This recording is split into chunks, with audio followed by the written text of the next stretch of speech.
Don't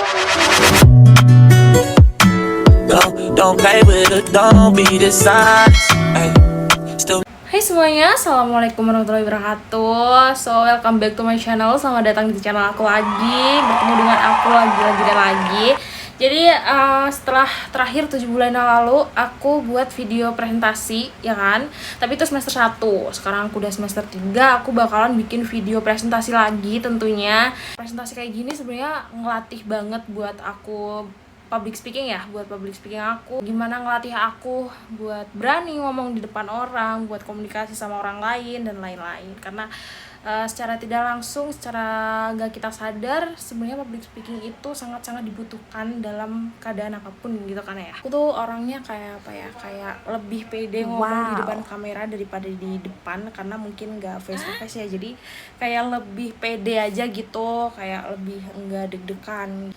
Dan tapi di sini aku nggak mau terlalu serius buat video presentasinya, jadi aku mau buat fun aja. Karena di sini aku juga belajar, bukan orang yang expert di bidang komunikasi, jadi ya aku juga belajar di sini. Jadi kalau misalnya nanti aku ngomong atau memberi contoh ada salah, ya mohon dimaafkan. Baru awal udah minta maaf. Jadi aku bakal kenalan dulu ya, buat yang udah tahu nggak apa-apa, tapi aku juga bakal kenalan lagi karena siapa tahu nanti video aku bakal nongol di beranda kalian mungkin. Jadi kita kenalan. So, nama aku Haurensya Anastasia dari program studi manajemen Fakultas Ilmu Sosial dan Bisnis Universitas Dian Nusantara.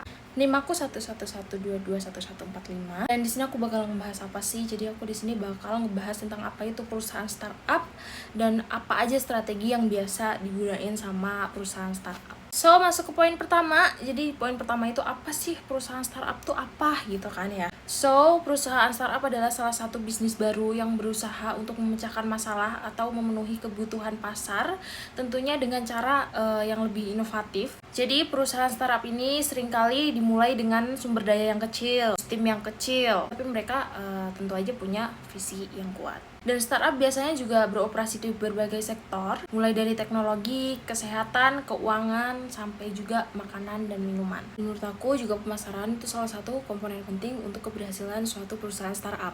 Strategi pemasaran yang baik membantu startup untuk membangun merek atau citra brand, menjangkau pelanggan yang berpotensial, dan mencapai pertumbuhan yang berkelanjutan. Jadi di sini kita udah mulai tahu bahwa strategi pemasaran itu sangat penting atau penting banget buat keberlanjutan sebuah perusahaan. Tapi menurut aku juga gitu sih, kayak strategi itu penting buat gimana kita ngelihat perusahaan kita, gimana kita ngelihat pondasi perusahaan kita, dan gimana kita ngejalanin perusahaan kita gitu. Dan di sini aku juga bakal ngejelasin beberapa strategi pemasaran buat perusahaan startup. Yang pertama ada penelitian pasar. Jadi di sini perusahaan startup itu harus memahami atau menganalisis terlebih dahulu gimana pasar mereka. Dan di sini contohnya kita harus memahami pesaing kita, memahami kebutuhan pelanggan, terus kita juga harus mengikuti tren pasar di luar sana tuh kayak gimana gitu. Jadi penelitian pasar yang kuat ini bakal membantu perusahaan startup mengidentifikasi peluang dan tantangan yang ada. Di sini yang kedua ada pemahaman pelanggan. Jadi di sini perusahaan startup harus memahami pelanggan mereka, kayak apa kebutuhan mereka, apa masalah mereka, dan bagaimana produk atau layanan perusahaan startup dapat memecahkan masalah atau memenuhi kebutuhan pelanggan. Profilisasi pelanggan dan pembuatan persona pelanggan dapat membantu dalam upaya ini. Jadi di sini penting buat kita tahu gimana profil pelanggan kita, apa kebutuhan pelanggan kita, gimana pelanggan kita suka enggak sama produk yang atau layanan yang kita sediakan. Jadi kita bisa lebih baik buat kedepannya. Selanjutnya ada pendekatan digital. Jadi seperti yang kita tahu, ini salah satu pemanfaatan media sosial, karena kalian tahu juga sekarang media sosial udah lebih menjamur kayak udah lebih butuhkan dan lebih dekat sama kita ya, lebih intens sama kita daripada cara marketing yang lain atau cara pemasaran yang lain gitu. Kita di media sosial bisa bikin konten online atau SEO atau search engine optimization. biasanya iklan berbayar di Google, atau biasanya ada iklan yang di email juga ya kan. Aku juga yakin kalau sebagian besar dari kalian itu nerima itu email-email dari perusahaan atau salah satu brand buat memasarkan atau memperkenalkan produk mereka ke kalian gitu kan.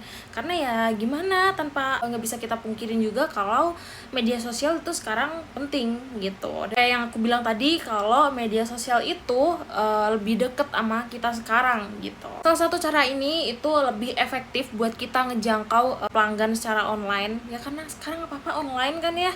Jadi yang offline gak suka online, yang online gak suka offline, karena ya gimana ya, karena sekarang kayak global lebih maju, jadi semuanya mungkin di masa depan mungkin apa-apa juga online. Terus selanjutnya ada branding yang kuat. Jadi di sini membangun merek yang kuat ada salah satu cara buat ngebedain perusahaan kita sama perusahaan lain. Jadi di sini perusahaan startup harus mengembangkan pesan merek yang konsisten dan yang lebih menarik. Jadi pelanggan atau customer kita tuh nggak lupa sama kita. Kenapa harus lebih menarik? Karena agar lebih menonjol daripada brand pesaing gitu. Dan tentunya juga biar gampang diingat. Dan selanjutnya ada strategi pertumbuhan. Di sini startup bisa menggunakan strategi pertumbuhan seperti viral marketing, kemitraan, dan program afiliasi untuk mempercepat pertumbuhan mereka. Metode ini termasuk memanfaatkan jaringan pelanggan yang ada. Nah, seperti yang aku bilang tadi, pemasaran itu nggak cuma lewat online, tapi pasti ada aja yang offline. Selanjutnya ada strategi pelacakan kerja. Nah, di sini startup itu harus memantau secara teratur gimana kinerja mereka. Ini kayak termasuk mengukur konferensi, retensi pelanggan, dan tingkat keterlibatan pelanggan. Data ini membantu startup untuk menjalankan strategi mereka seiring berjalannya waktu. Selanjutnya ada pemasaran strategi berbasis cerita. Jadi di sini itu menggunakan cerita untuk menceritakan perjalanan startup, tantangan yang diatasi, dan dampak positif produk atau layanan mereka pada pelanggan dapat membuat pemasaran lebih meyakinkan dan memikat. Dan selanjutnya ada pendekatan berbasis kepuasan pelanggan. Memiliki pelanggan yang puas adalah salah satu aset pemasaran terbaik.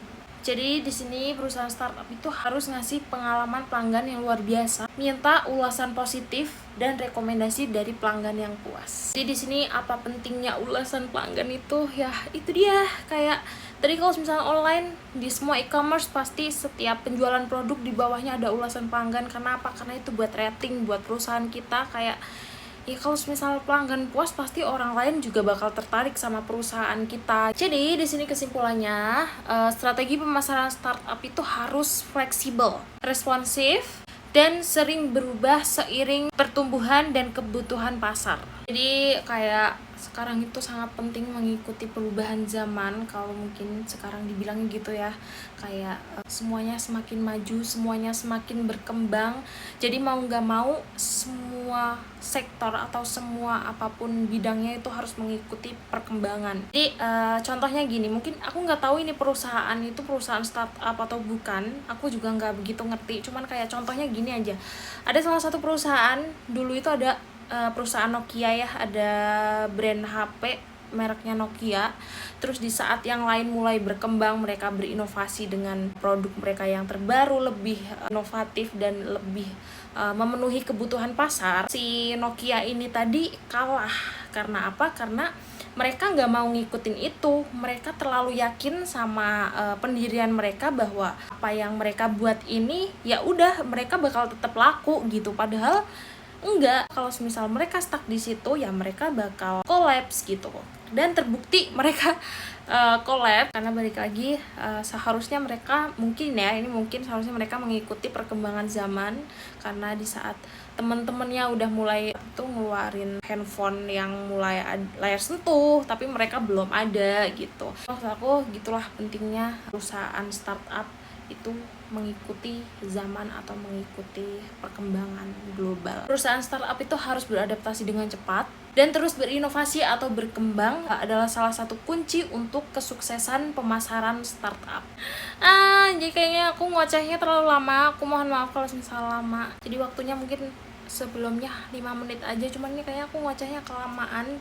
Jadi terus aku ngocehnya juga banyak aku minta maaf karena di sini aku juga belajar buat public speaking, aku belajar melatih diri aku buat berani ngobrol di depan publik gitu kan ya. Jadi ada kurang lebihnya aku mohon maaf, aku cuma belajar di sini. Dan kalau misal ada perkataan aku yang salah ataupun contoh aku yang salah, mohon dibenarkan di kolom komentar, ataupun kalian bisa sharing-sharing sama aku di media sosial aku, ada TikTok, ada Instagram, dan ada yang lain juga. Jadi nggak apa-apa, nggak ada salahnya kita menggunakan sosial media dengan baik, karena ya media sosial itu bakal bisa menguntungkan kita kalau misal kita gunainnya positif gitu. Kalau misal kita pakainya buat negatif, pasti berdampaknya jelek juga ke kita. Tanpa mengurangi rasa hormat aku kepada Bapak dosen, sekian video dari aku, dan ada kurang lebihnya mohon maaf. Assalamualaikum warahmatullahi wabarakatuh. See you the next video. Bye bye.